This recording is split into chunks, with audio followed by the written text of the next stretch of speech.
तर शासन येईल आणि आता काहीतरी उपाययोजना करेल नाही. आणि म्हणूनच आपण शास्त्रीयदृष्ट्या बिबट्याची माहिती घेतली आणि काही उपाय जर अवलंबले तर नक्कीच तुम्ही आम्ही सतर्कतेतून आत्मसंरक्षणाकडे जाऊन आपला जीव वाचू. यामध्ये काय उपाय करता येते? अगदी घरगुती साधे सोपे, फक्त सजग राहण्याची आवश्यकता आहे. त्यातला पहिला उपाय आहे शांताने मोठे व्हा. तुम्ही म्हणाला तर शांताने मोठे व्हा. किती मोठे व्हा? तर तुम्हाला मगाशीच मी सांगितलं, बिबट्या हा 2 ते 3 फूट उंचीचा असतो आणि तो त्याच्यापेक्षा उंच प्राण्यांवरती कधीच हल्ला करत नाही. तो त्याच्यापेक्षा लहान आकाराच्या प्राण्यांवरती हल्ला करत असतो. आणि म्हणून जेव्हा कधी जर तुम्हाला बिबट्या दिसला, तुमच्या समोर उभा राहिला, तर शांतपणे या प्रकाराने तुमच्या टाचा उंच करा, हात उंच करा, शांत राहा एकदम. त्याच्यावर नजर ठेवा, पण आय टू आय कॉन्टॅक्ट करू नका. त्याच्यावर बारकाईने हालचाली बघा, टिपा आणि एक एक पाऊल मागे जा. याच्याने बिबट्या आपल्यापेक्षाही कुणीतरी मोठा आहे, खूप आकार मोठा दिसतोय, त्यामुळे हल्ला करण्याची, तुमच्यावरती अटॅक करण्याची भीती खूप कमी होते. म्हणून शांत आणि मोठे होते.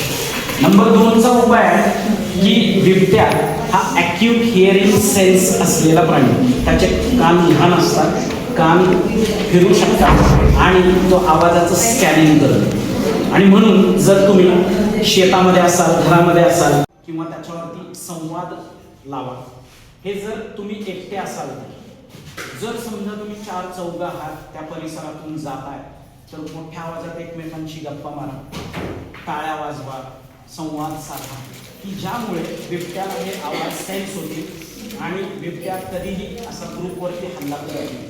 त्यामुळे बिबट्याला वाटेल की इथं एकपेक्षा जास्त अशी लोक आहेत, त्यामुळे तो तिथून एकतर मूव्ह करेल, त्याची जागा बदलेल आणि तुमच्यावरती हल्ला करणार नाही. याची शक्यता खूप खूप कमी होते.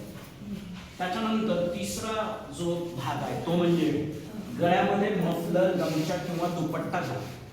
आता मगाशी मी तुम्हाला सांगितलं की बिबट्या हा साधारणपणे जंगलामध्ये असतो, त्यावेळी सांबर, भेकर, चितळ किंवा चौशिंगा यासारख्या प्राण्यांवरती हल्ला करतो. आणि तो हल्ला कुठून करतो तर तिथं तुम्ही पाहू शकता की attacks on the back of our neck आणि सफोकेट करतो. सफोकेट म्हणजे गुदमरवणे, श्वास कोंडणे आणि हे. आता आपल्या मानवावरती तो हल्ला करत नाही. मी सांगितलं की 2 पायावरती चालणारा मनुष्य हे त्याचं कधीच सावज असत नाही. मग आपल्याला भीती राहते की तो मला खाणार आहे, भुकेलेला आहे, खवळलेला आहे. आणि ही सगळी माहिती आता आपल्या सांगली जिल्ह्यात पसरली होती, अवैज्ञानिक माहिती. मग चुकून जर त्यानं आत्मसंरक्षणासाठी कधी आपल्यावरती हल्ला केला तर तो पहिल्यांदा असा करतो, पाडतो आपल्याला आणि मग त्याच्या स्वतःच्या संरक्षणासाठी गळा पकडण्याचा प्रयत्न करतो. त्यावेळी जर तुम्ही अशा प्रकारचे गमछे किंवा दुपट्टे काम करताना शेतात गळ्यामध्ये घातले असतील तर त्याचा बाईट कमीत कमी होतो.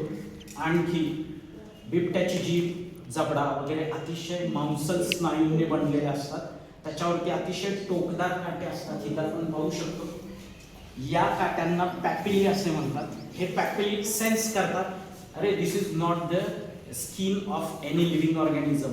आणि मग जर त्याला तो स्किनचा टच वेगळा भासला तर तो सोडतो, किंवा जरी बाईट केला असेल तरी तो बाईट खूप काही गळ्यामध्ये रुतत नाही. आणि म्हणून जिथं शक्य आहे तिथं शेतात काम करता करता असा गमछा वगैरे आपण वापरला पाहिजे.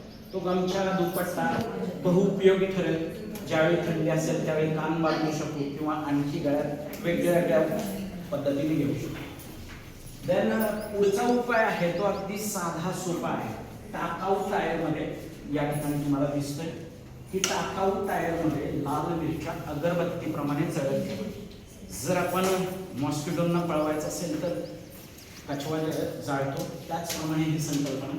या प्रकारे 4 बोटा हा टायर कापलेला आहे. याच्यामध्ये तुम्ही कोणत्याही प्रकारे इधर होल करू शकता, you can pierce the hole here, आणि त्याच्यामध्ये मिरच्या घालून या प्रकारे जर जाळत ठेवल्या. हा छोट्या आकाराचा आहे, हा साधारण 3-4 तास जळत राहील. मोठ्या आकाराचा घेतला तर पेक्षा जास्त जळत राहील. मग जिथं तुमची वस्ती बिबट्याच्या प्रवण म्हणजे तिथं असण्याची शक्यता आहे किंवा जंगलात शेती आहे तिथं हा उपाय करायला हरकत नाही. कुत्री, त्यानंतर डुक्कर हे बिबट्याचं शहरातलं अन्न. आणि बिबट्या ही अतिशय ॲक्यूट नोज असणारा आहे.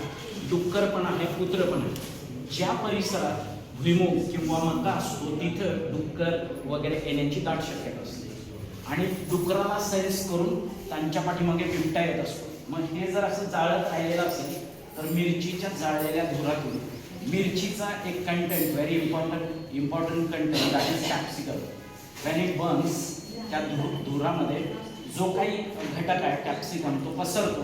त्याच्या ठसक्याने कुत्री त्यानंतर डुक्कर असे प्राणी आपल्या अवतीभोवती येत नाही आणि ते जर कमी असतील तर त्यांच्या पाठीमागे बिबट्या येण्याची शक्यता अतिशय कमी राहते. So this is the fourth remedy. The next, मुखवटे परिधान करा. या ठिकाणी असे मुखवटे दिसतात. मी तुम्हाला सांगितलं की बिबट्या कधीही मानवावरती हल्ला करत नाही.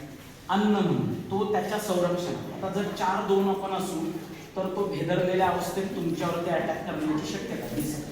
इथं तुम्हाला दिसतं किंवा आपण एक क्लिप पाहिली एका पोलिसावरती त्यानं हल्ला केला. तो त्याला खायच्या उद्देशाने नाही केलं. मग शेतामध्ये वगैरे आपण मोस्टली महिला काम करतात, लहान मुलं काम करतात, त्या बसून काम करत असतात आणि बसल्याने एक अशी पोझिशन येते की त्या बिबट्या ही सेन्स की समोर एखादं डुक्कर किंवा छोट्या आकाराचं कुत्रं आहे आणि म्हणून त्यावेळी तुम्ही तर जर अशा पद्धतीने बॅकसाईडला तुमच्या असे मुखवटे परिधान केले ह्युमन बिईंग फेस आणि जर काम करता करता 2-5 मिनिटांनंतर एकदा थोडीशी उठून पोझिशन चेंज केली तर त्याला असा फील येतो की अरे मगाशी सांगितल्याप्रमाणे ते काहीतरी मोठं दिसतंय आकाराने, ह्युमन बिईंग आहे, जनावर वगैरे नाही आहे, त्यामुळे तुमच्यावरती हल्ला होण्याची शक्यता खूप कमी होते. त्याच्यानंतर लास्टली भुंगरकाठी सोबत ठेवा. भुंगरकाठी कशासाठी तर मगाशी मी सांगितलं तुम्हाला आवाज तो सेन्स करतो, आवाजापासून दूर जातो. पण आपला भारत देश आहे, शेतीप्रधान देश आहे, कृषीप्रधान देश आहे, पण अजूनही लिटरसी खूप कमी आहे. जर शेतकरी पाहिले तर ते खूप असे लिटरेट नाहीत, इलेक्ट्रिसिटीचं प्रमाण जास्त आहे. मग मी ब्लूटूथ नाही वापरू शकत, साऊंड सिस्टीम नाही वापरू शकत, मोबाईल आय कॅन हँडल. त्यावेळी ही भुंगरकाठी तुम्ही चालताय त्यावेळी या प्रकारे आवाज निर्माण करा. बिबट्या नक्कीच थोडी 3-4-5 फुटापर्यंतची काठी असेल शेतकऱ्यांच्या हातात, तो पाहतो उंच दिसतोय प्लस आवाज येतोय, त्यामुळे तो तुमच्यावरती हल्ला करण्याची शक्यता खूप कमी होते. या प्रकारे आणखी त्यातून जर असं काही घडलं तरी मजबूत अशी काठी आहे, याने 2-3 फटके ठेवून द्या.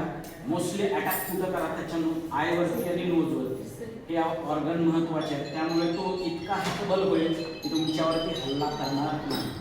तर हे असे सोपे साधे अगदी घरात वापरता येण्यासारखे हे उपाय आहेत आणि शास्त्रीय दृष्ट्या बिबट्याला जर तुम्ही माहीत करून घेतलं, आता बिबट्या माणसाला खाण्याच्या दृष्टीने हल्ला करत नाही हे जर कळलं आपल्याला शास्त्रीय, तर आपल्या मनातली पूर्ण भीती नाहीशी होते. आणि म्हणून मी म्हणालो की जान है तो जहान.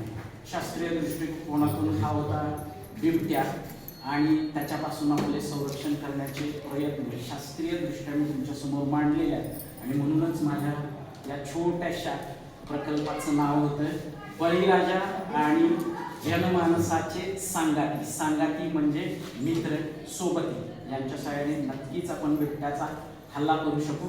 शेवटी इतकंच, सतर्कतेतून आत्मसंरक्षणाकडे. धन्यवाद. Thank you very much.